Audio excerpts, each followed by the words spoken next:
gosh. Steve is like speeding up and down these roads. We're going to the balcony house tour here at Mesa Verde National Park, and we're gonna miss our tour. We're gonna miss our tour because we didn't pay attention to the signs and we made the wrong loop. So now we gotta finish this loop that we're on and then go pick up the correct loop in order to do the tour. And we have like less than 3 minutes to actually make it there. So what do you think, dear? Are we gonna make it? I don't know. I'm just trying not to get pulled over by these park rangers. Well, you know, I haven't really seen any park rangers, but you never know. They could be out there hiding. Stay tuned to find out if we made it. Oh my gosh! Whew. We just made it. We're the last ones. They were getting ready to close the gate and they saw us coming, so they're letting us in. So if I told you that you have more in common with the ancestral Pueblo than you may realize, would you believe me? I see the skepticism in your eyes. Come on, Ranger. They haven't lived here for 700, 800 years, and now you are telling me that I have something in common with these people? Yeah, that's what I am suggesting.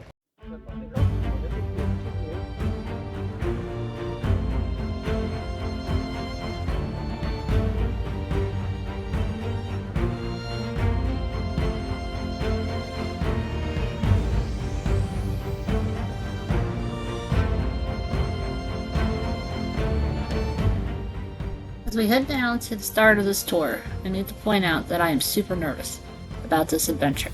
I am not a big fan of heights, and I am not thrilled about having to climb several ladders, one of which is 32 feet tall, up the side of a cliff. I'm not sure I'll be able to do this. Oh, I think we made it to the beginning.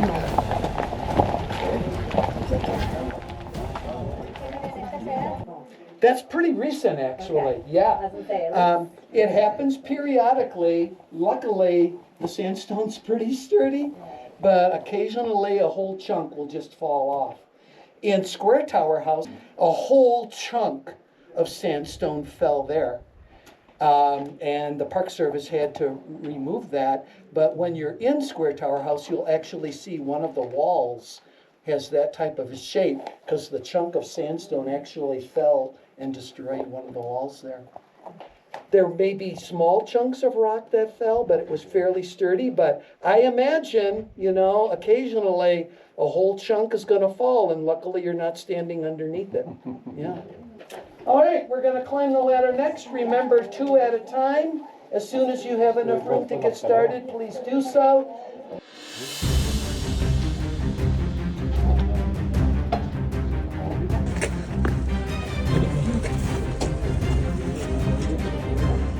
You got it, babe.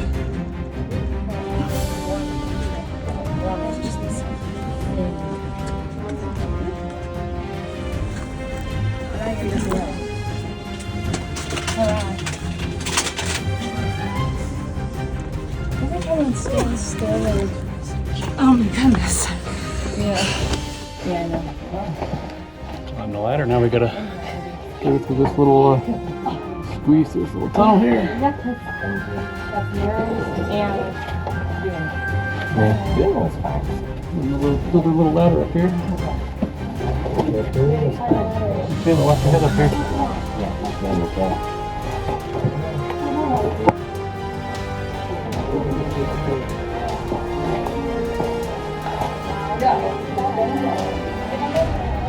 She did not die. I mean, I was looking down so I could see the ladder. Did you hit your head? No, Oh, that's good. I didn't have to duck. Riley would love to live here. Huh? Riley would love to live here. Stop it. I mean, it's pretty cool. Oh, there's a little, little storage area in there. Watch your head over here, guys. It's guessed that about 30 people lived in Balcony House, maybe about the size of our group this afternoon. Maybe 2 clans of families living here called this home. And construction was done in 3 periods. The first period is like 1190 to 1205, 1210. You're not going to see any rooms at all from that period. It was all taken down to make room for new construction. And the next period of construction is mainly in the 1240s. The last period of construction is in the 1270s. No construction after 1290. By 1300, everybody's gone. So you figure they're only living in balcony house a little over 100 years, actually. We have two distinct areas of construction, right? We've got one here, and then we've got a very clear line down the middle, and then we have another one right here. And what I want you to think about is which one is the younger one? It is the one on the right. You're correct. For the reasons that you said and more. Wouldn't it make sense that they're adding on to rooms that were already constructed, right? Balcony house, its name, because it is an original balcony. And balconies are constructed by these poles, beams, which archaeologists would call vegas. This is original juniper wood. And over those beams, they stretched more pieces of wood across the beams. This right here is juniper bark. And then they covered the whole thing with mud. And that made a balcony. So how did they use balconies? Well, if you're in this room here, and you want to get across to this room here, and let's say your hands are full, wouldn't it be easier to walk across a balcony rather than trying to get down the ladder and then back up another ladder? Still looks like you're not just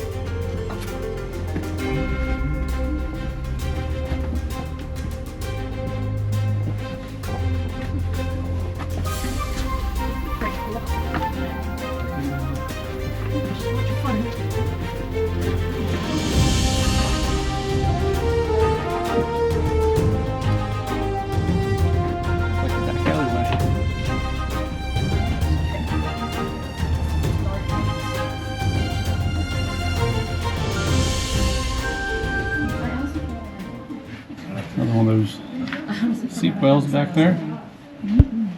Gathering place. It was like a multi-purpose room. With a fire going, you could cook here. With the fire going, it was a little warmer room in the middle of winter when you're freezing in one of these rooms back here. You could grind, you could weave. It was a community gathering place in addition to the ceremonies that took place. Today, kivas are still used by indigenous people, but it's almost exclusively for ceremonies that are taking place. Let's talk a little bit about how it was put together. What would you guess this is? fireplace. Fire pit, right. Now you might like a little fresh air, right, with that fire going? So right over here is a vent. That vent is connected to a shaft going down, and that's going to come out the vent down here. But you don't want that downdraft of fresh air rushing into the kiva and disturbing your fire, right? You don't want the ashes being kicked up. So you are going to build a deflector. And that way you've got air circulation going around this way rather than right into your fire pit. Then we have a tiny little hole here, and that was known as a sipapu. Sipapu. And that is a reminder to the ancestral Pueblo of their creation story. They believe their ancestors are coming from the underworld, and they're emerging for life on earth through that tiny little hole. So these are 6 stacks of bricks, which archaeologists call pilasters, and they are the roof supports. To build the roof, you're going to stretch beams from pilaster to pilaster. After that, you may skip pilasters, After that, you're going to lay a layer of beams parallel across the top. And when you get up to our level, you're going to cover the whole thing with mud. There are probably multiple reasons why these people left. We know that there was a major drought between the years 1276 and 1299. We also know that the size of the game animals they're hunting is changing over time. Can you see the line of red with triangles on them as well? Sir? Yes. I've seen a couple numbers, like 24, 25. What are those numbers? So the early archaeologists that came here after 1906, when this became a national park, started stenciling the numbers on the rooms, and it just made it easier to refer to the rooms from the Which one's maps what? that they were making. Exactly.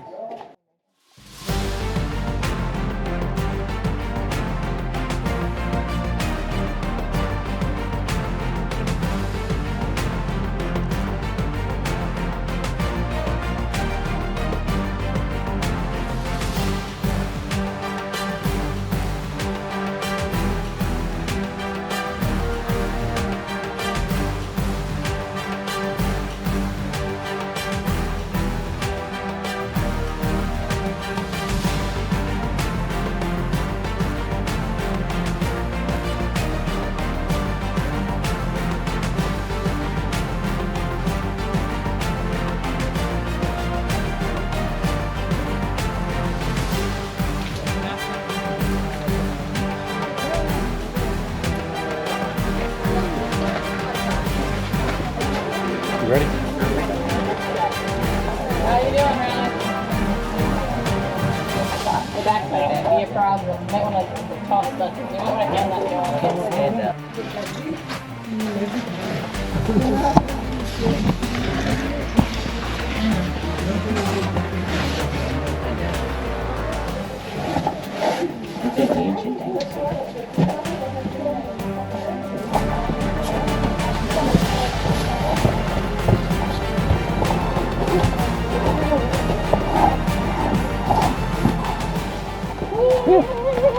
I don't even actually have to crawl through there. I can just crouch. Made it. I didn't even actually have to crawl through there. I just crouch. Alright, I'm coming. Oh, now comes the fun part. Oh, this is a short one. You gotta go through that. You just gotta go up I'm this more one. likely to fall than you are. Oh, then you gotta climb across that.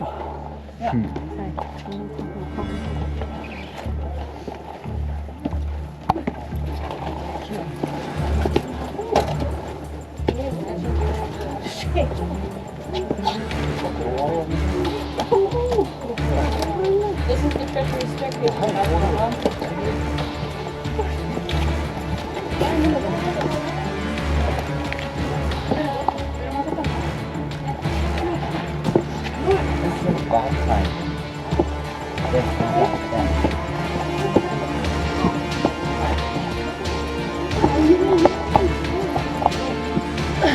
You good, babe? Okay. Just keep going.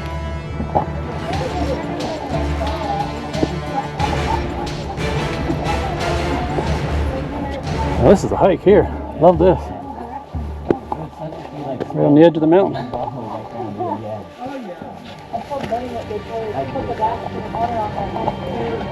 There she comes.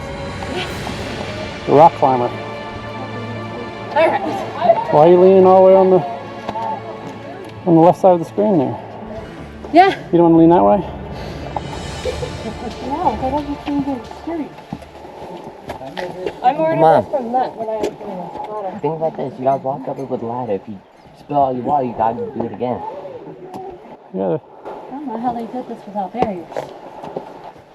Careful. Well, I can tell you, they only fell once. Yeah. I get to climb this ladder and we're done.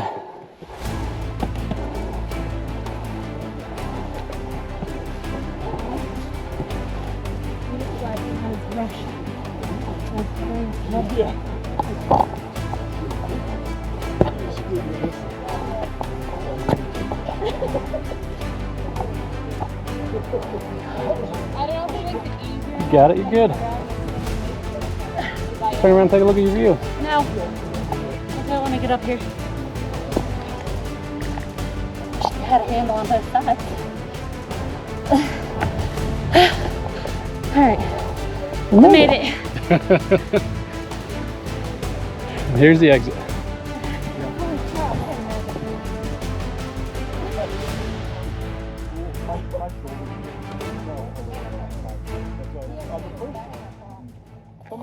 We just finished the tour of the balcony house. That was a pretty awesome tour. It's a really good experience. If you have the chance, you should do it. Yeah, it's not. There's an additional cost to this. What was it, $8 a person? Yes. Yeah, so it was $8 to do the tour. It was 1 hour, but I mean, it was definitely worth it. It's pretty amazing that these structures can last this long after the people moved out. Right. I mean, they've been here what, 700-800 years uninhabited, and they're still standing. I wonder how many houses today are gonna be still around in 800 years. Probably Right. not very many. I mean, it's definitely a beautiful area, and it takes you outside your comfort zone. I mean, I don't know how they Well, walked along these cliff dwellings without any. some of us was outside the comfort zone. All of us were perfectly fine. The first ladders, yes, that got me a little bit. These two, I didn't feel like I was so rushed at the end. So, like, it wasn't as hard as the first one. Why are you rushing the first one? Just take your time and go up the ladder. It's probably because it was like 32 feet. Yeah. I don't know. It just felt like it was more of a rush because it's the beginning of the tour. Yeah, but it's definitely cool seeing, how they lived, learn about how they lived. And, they lived, this one here was a small group, 30 or so, probably a couple families or so grouped up and built this cliff dwelling. Hang on there, guys. Check out this video from last week where we explored the Horseshoe Bend and beyond in Page, Arizona.